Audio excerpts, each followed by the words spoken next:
Alors, c'est parti pour cette première page. On va réaliser une première impression avec qu'une seule couleur. Donc, j'ai ma gel presse, j'ai enlevé la protection, mon rouleau qui est ici, mon brouillon. Je vais utiliser ce timbre-là pour commencer et ma couleur la plus claire. Donc, les miennes sont un peu vieilles, ça fait un certain nombre d'années que je les ai, donc elles sont très pâteuses. Donc, je suis venue les détendre un petit peu avec de l'eau. Si vous avez des peintures neuves, donc vous faites directement avec le tube, vous posez des petites touches de peinture. Il n'en faut pas beaucoup. Voilà, mais la texture idéale pour la peinture, pour la gel presse, il faut qu'elle soit crémeuse, comme une crème dessert. Voilà. Du moment que vous avez cette onctuosité, en fait, là, c'est la texture parfaite. Si elles sont trop épaisses, vous allez avoir du mal à l'étaler, ça va vous faire une surépaisseur. Et si elles sont trop liquides, votre peinture ça va fonctionner, mais vous aurez vos impressions qui seront un petit peu transparentes en fait. Pas aussi contrastées. Donc là, j'ai ma peinture, je vais venir poser des touches de peinture sur ma gel presse. Donc voyez, là j'en ai beaucoup. Donc je vais venir retirer l'excès. Je vais prendre mon rouleau et je vais venir l'étaler sur toute la surface de la gel presse.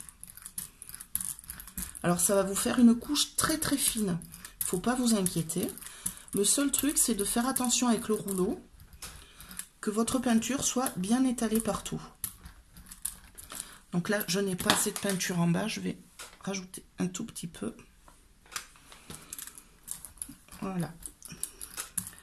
Et donc là, je vais venir recouvrir ma gel presse. Je vais essayer d'enlever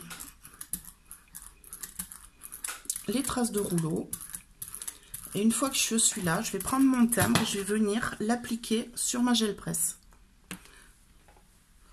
Donc je viens tamponner et on va voir le motif apparaître. Là. Et là. Et là, de suite, avant que ça sèche, je vais prendre ma feuille. Je vais l'appliquer. Et je vais venir appuyer avec les mains. Faire en sorte que ça adhère bien.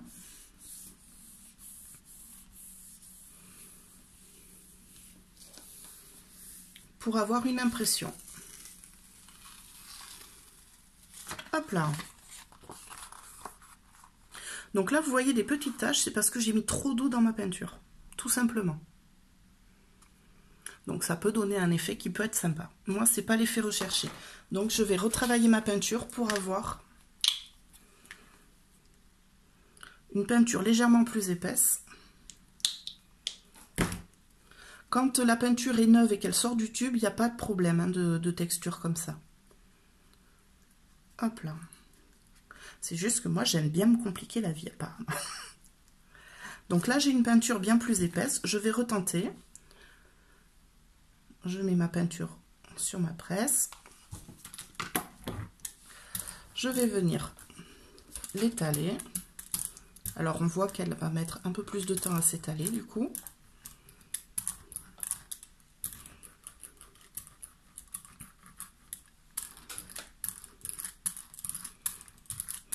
Alors, le but du jeu, c'est de faire une couche relativement fine. Si vous faites une couche épaisse, votre impression sera pas nette et quand vous allez enlever votre papier de votre gel presse, il restera beaucoup de couleur sur votre presse. Si vous faites une couche de peinture trop fine, il se peut que le papier en fait reste collé sur votre gel presse. Donc, quand vous allez enlever votre papier, vous allez avoir des morceaux de papier déchirés collés sur la presse.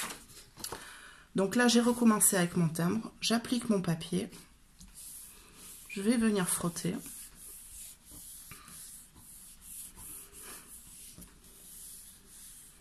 Bien partout.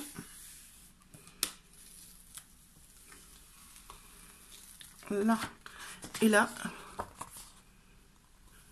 j'ai une impression bien plus nette que tout à l'heure. Vous voyez, là, il y a plein de petits trous.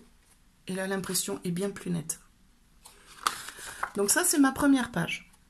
Donc, je la mets de côté. Ça sèche très, très vite. Donc, il n'y a pas de souci. Je vais réaliser la même chose, mais en n'ancrant qu'une partie de la gel presse. Donc, je vais reprendre ma peinture et je vais venir la poser qu'au milieu. Donc, j'ai préparé ma petite feuille. Je prends mon rouleau et en fait, je vais venir mettre la peinture un petit peu aléatoirement. Là, j'ai trop de peinture, donc je décharge. Je reviens travailler ma peinture.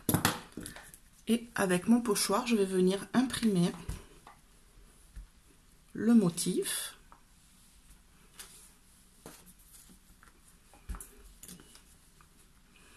Alors, vous pouvez retamponner la peinture qu'il y a sur le tampon à côté. Ça peut faire un effet. Ça ne marche pas à tous les coups parce que là, j'ai une couche très très fine.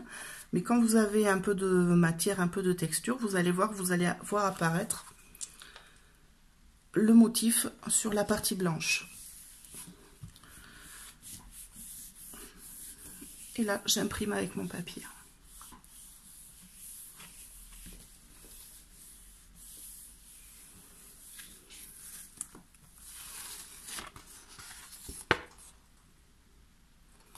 Les bords sont un petit peu cassés. Moi, ça me va, c'est très joli. Donc, je réserve pour faire une page. Voilà pour la première technique. Je vous fais une autre vidéo avec la suite. À tout à l'heure.